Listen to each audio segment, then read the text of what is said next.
Hello, dear viewers, and welcome to Daily Reset, where a new chapter of your life starts here with us. So today we have a very interesting topic with a very interesting guest. But before that, how about we take a short break and we'll be right back after this. All right, dear viewers, we're back after that short break, and today's topic is about building creative community and why it matters. And today our guest is Areej, and let's welcome her. Hi, it's Hi. good to be here. Yay, cool. So tell me something about creative community. I know community is very important to you. For sure. But before we delve deep into asking questions, why is it actually important to you? Ooh, people make up your life. I think we realize it in family settings, how much influence other people have on our lives. But it's about your friends. It's about who you surround yourself with. And a lot of the times, creative community will be able to help you build a creative practice, especially if you're looking to build a career or to be a better artist. All right, so let's get into the topic. For my first question is, so what made you want to create spaces for creative and to gather? I couldn't find it. I was an artist who was looking for artist friends, for people to talk about art with. And I just couldn't find anywhere that felt casual, felt like there was a low barrier to entry. And I just created it. Oh, that's it. That's if simple you, as that. Yeah, if you see a hole in the market or in your society, then a lot of the times it's your responsibility to create it. It's very true, and it's an easier way for you to get into market without challenging a lot of people. Yeah. You just pick something that's not there and just go with it. Absolutely. As they say, go with the flow. So why is community so important for artists and creatives? Especially these two. Like, why in this realm of artists and creative, why is community very important? When you're the only artist in a circle of non-artists, oftentimes people are not going to give you honest feedback, and they're not going to be able to have the discussions that you need to have as an artist, which is a lot of the times bigger than just about your craft, but it is about, life, the universe, how we accept our feelings, how we move through our emotions, and a lot of the times people aren't ready to have conversations like that. So as an artist, you need to find people who want to delve into those conversations and delve into themselves so that you can discuss what you want to discuss. So it's kind of like a continuity kind of sense that you have to have someone to continue talking about this so that you can evolve in some way or see it in a different perspective. Yeah, it's pretty simple. Like if you like soccer, you want to hang out with people who like soccer too, so that you can talk about specific players or how you can be better. So an artist just needs to be always surrounded by other creatives. All right, cool. So what happens when creatives feel isolated? Well, in a space like here, a lot of the times they feel like they can't build a career out of their art, or they can't push their art to new limits, or they feel like they're the best artist in the world. And then when you put their art, or when they go out into community and they say, okay, this is my art, a lot of the times you're going to get feedback that maybe you need to work on it. Maybe you need to better some skills. Maybe if you're comparing yourself to other people, how do you find your own voice, find your own style? So it's both feeling like you can actually do it when you're not isolated, and it's realizing that you're not the only person on earth. Can we connect the fact that they're isolated with the fact that they did not have a community, or they can't find a community where they can express themselves and talk about it? Yes, definitely. But I still think it's your responsibility as an artist to go out in search of other people. Because a lot of the times, again, that's another excuse that we have. Oh, I just don't know who would see my art and who would give me feedback. But there's tons of people who want to look at your art. There's tons of people who want to read your poems. And it's just about being brave enough to show them. But even though if I don't find, or let's say I was looking for someone that I can connect about this, but I couldn't find it in the community that I'm in, but there could be people that might never knew that they were actually into this, so I can unlock that by showing them my art. Yeah, absolutely. And actually like building the skills with them on how you can give each other feedback, for sure. All right. So how did you start small and let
a little bit selfish. When does actually selfishness can act as a positive side in creativity? Well, you have to learn how to distinguish between good feedback and feedback that's coming from the ego as well. So a lot of people will say, oh, you're not funny, you shouldn't do this anymore as a comedian, or oh, your poem is terrible. But a lot of the time, or some of the times, it's coming from their own insecurity. And so when you're selfish, you realize that you take in the feedback, but then you also have to filter out everything that doesn't actually help you be a better artist. Okay. Yeah. So why do open, low-pressure spaces work so well? Well, people like low pressure. I think we're under a lot of pressure everywhere else. And so if you open the space to just, hey, come hang and make art, or come hang and talk about art, a lot of the times that gives them the space to be creative in how they want to interact with the people around them. It also makes them exit out of their roles. So if I have a specific role at work, being in a low pressure open space allows you to maybe play around with different identities, different parts of your personality that you don't necessarily, you're not necessarily able to when you're in a specific role. Okay. So what surprised you the most when people began showing up? How desperate everybody was for a space like that. Okay. And how much they were looking for more, and how much I wanted to provide more, but didn't have the specific capacity for it until I realized that I needed a team. So it was always like, oh, we want this, we want this, we want this, we want this, but you know, you only have a specific amount of energy and time and money, you know. And so it was very surprising to hear, oh, I have this idea, how can I make it and how can I build it? I have an event idea.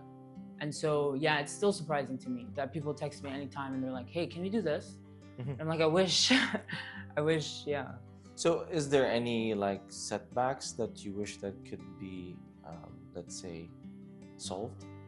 I wish funding was a little bit easier for artistic works, especially nowadays. A lot of the money goes into marketing, which is artistic in itself, but I don't know. But it's very focused on one thing, which is marketing itself. Yes, especially food and bev, like specifically food and bev marketing.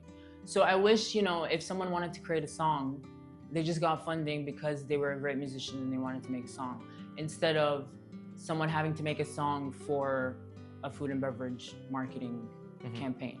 So it's just that shift away from having to sell a specific product to appreciating art as an art form, without it being very product oriented. Can we make it product oriented actually?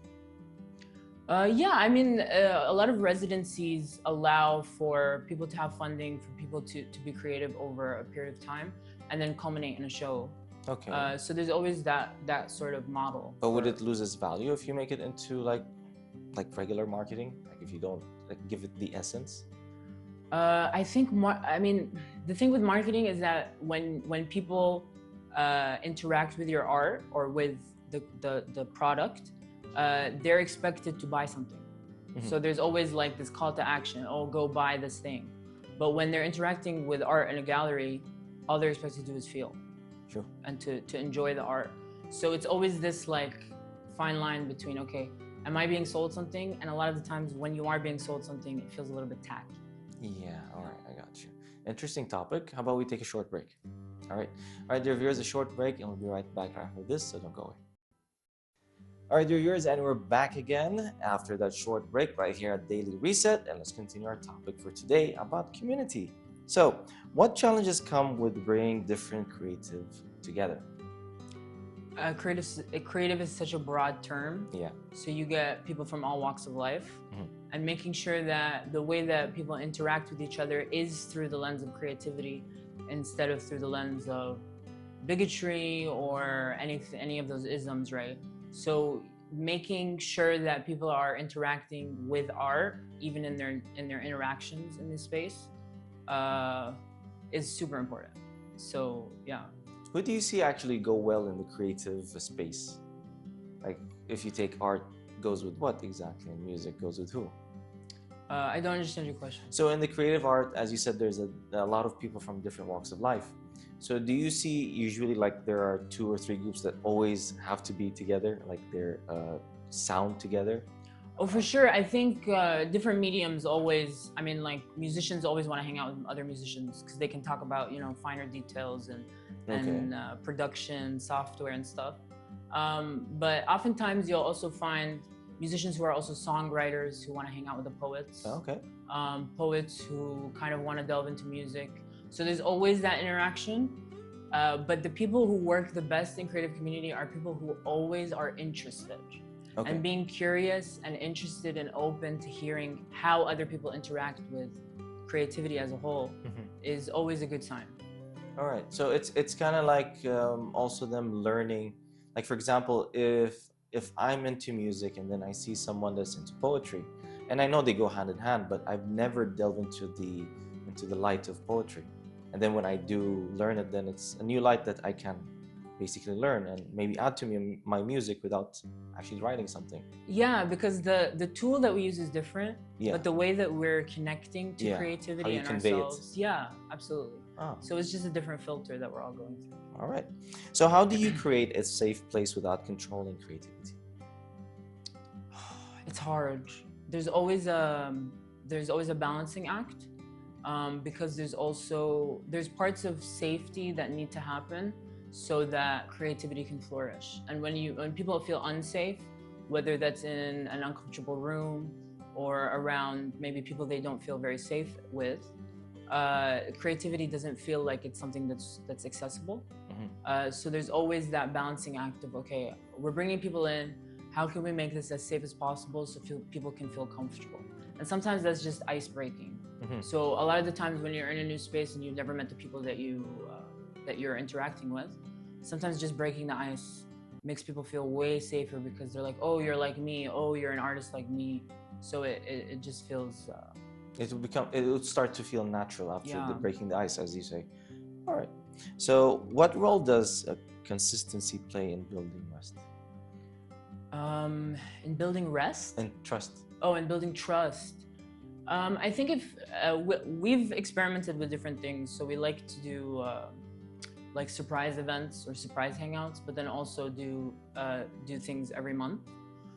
We've realized that with the monthly events, it's a lot easier to really see the same faces over and over again, because it feels like a home, kind of, that they're looking forward to.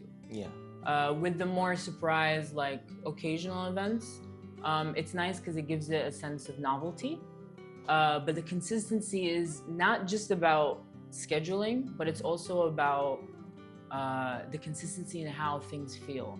So if we're constantly making spaces that make people feel like they can be creative or make people feel like they're safe, then that consistency is what we hold on to. All right. So it's kind of like making sure the space that they're working is like a familiar space, a place where they can actually familiarize, feel warmth, and know that no judgment, and it's okay to feel free to just express. Yeah, and that's basics, like seeing the same faces welcoming you, or being in the same venue sometimes. So we like to keep venues seasonally. And then we do like little elements, so we make sure that there's colors that are very consistent across our events. And it just makes things feel, like familiar. Okay. So how do you balance structure with freedom? I wish I knew the right words to say this. Structure creates freedom, I think. Okay. When you are, let's say you're looking out into infinity, it's suffocating. Because there's too much to think about. There's too much to choose from. There's too many possibilities. But when you buy a canvas and you say, okay, this is the limitation, this 3x4 or whatever the canvas is, then you're able to express infinity in a way that feels limited. Because if you try to read every book in the world, you couldn't. But if you pick up a book and you say, this is the book I'm reading now, then it's way more accessible. Basically, not shutting yourself down. That's what it's all about. Like when you look at infinity, it can be tiresome and can make you feel relentless and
but it's also about reading a room and feeling the emotions that come up with it. So if people feel uncomfortable, you can kind of sense it.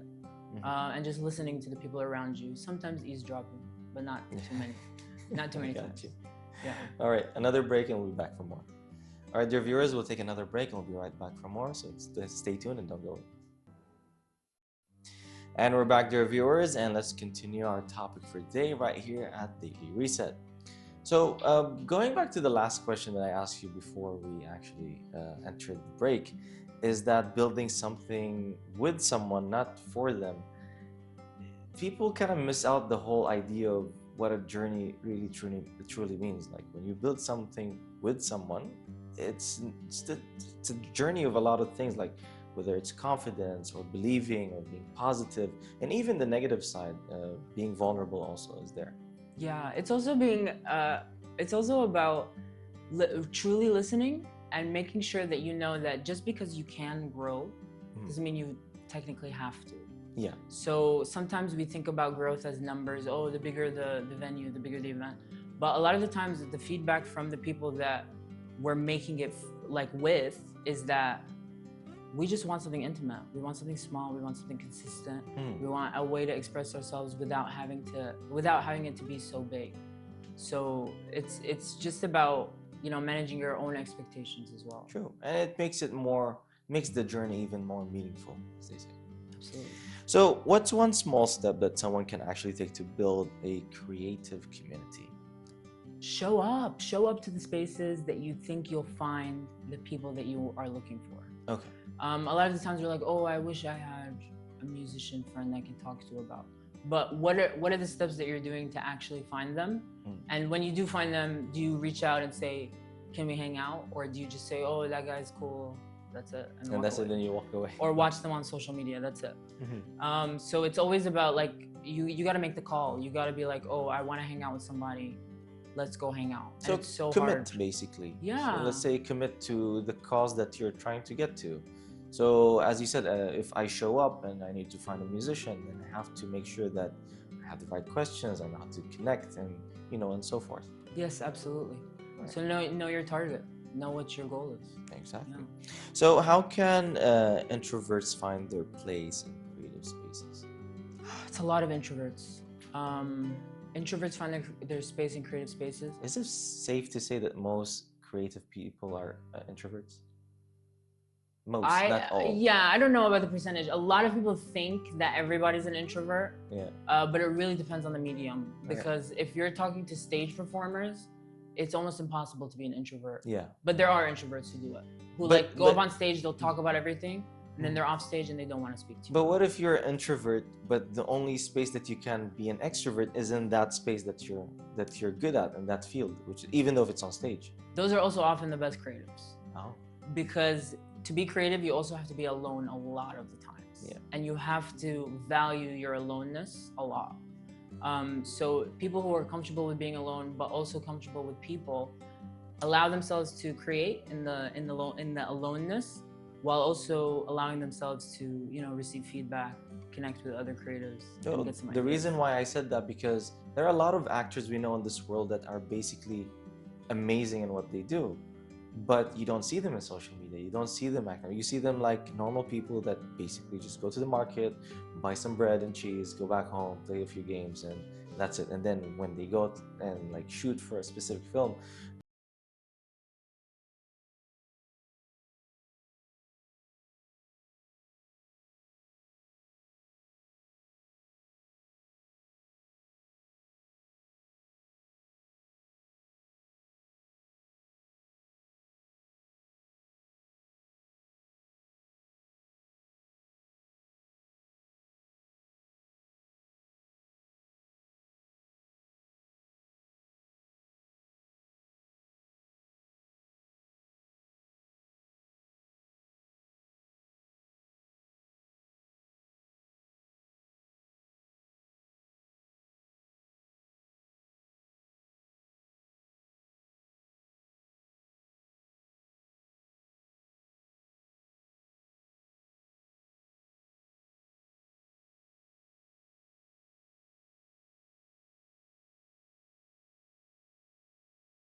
I'm gonna do this and then I'm gonna see what happens. It's always a question, what if I did this, what if I did this? And then being analytical and saying, okay, what if I did this instead? So that curiosity allows you to look at things, ask questions. The answer is not gonna always be yes. You know, sometimes it's maybe see later. it's in a sense like if there was an opportunity, maybe you would do that move. But for me, in a sense, why not have both? Why don't you have a degree at the same time, do what you have to do in between the degree or after it? Yeah, it's always good to be safe. I think creativity also flourishes again when you're being safe. And so if you're struggling to pay the rent or you're struggling to pay your bills, it's not very easy to be creative because you're thinking about your financial situation more than you're thinking about anything else. Very true. So how do you deal with conflict or creative differences? With myself or with other people? Let's take both. With myself, conflict, like self-conflict, I just go crazy. No, I'm not. No, it's like self-conflicting stuff is really hard because again, you can't argue with yourself, or you can, and then you actually go crazy. Self-conflicting, a lot of the times it's just writing and listening to actually what I want and why this conflict is arising. And a lot of the times it's because my self-doubt is speaking to me instead of my actual desires. With other people, it's good to go back to why you're doing it and then working from there. So if you're conflicting on, let's say, how you're gonna do a specific thing in your project, going back to, okay, why are we sitting here to do it? And then working from there and then building it up back up to the conflict. So, and then it's way easier because you remembered your objective. All right. So what does community give artists that talent alone can't? Feedback. You need the feedback because your talent can take you as far as it can go. But you constantly need feedback also to see how you can, some people are talented but don't know how to build a creative business. Or don't know how to market themselves. And so that feedback can always give you skills that you aren't necessarily talented at. So talent is such a small thing out of creative practice that builds your talent, discipline. There's way more than just being talented at something. All right. So you said that it basically can take you so far. How come? Why does, even if you're, let's say you're born with a very natural talent, and it does take you that far. Let's say it took you so far that you're ahead of the pack, but still you feel that limitation. Well, specifically in people who are talented from a very young age, a lot of the times they reach burnout. And if you're not skilled at working with burnout, then you're not going to be able to go further. And a lot of people give up because at some point you're going to enter a space where you're not the best artist. Okay. How do you deal with that? When you used to be the best artist in your school or your family or whatever it is, you reach a point where, okay, now I'm surrounded by people who have the same amount of skill that I do, sometimes who are talented as I am. So how do I deal with that? How do I deal with competition? How do I deal with self-doubt? Okay. So there's a ton of that, yeah. All right, so that's where basically a lot of comments supposed to come in and try to make you evolve. Yes, for sure. Coaching and mentorship. All right. Thank you so much for your time, Areej, and we hope to see you soon again in other episodes. Thank you. This was great. All right, you're welcome. All right, dear viewers, we've reached the end of today's episode right here at Daily Reset. We hope that you actually got enough information about how building a community is actually very creative and very helpful. So without further ado, see you soon.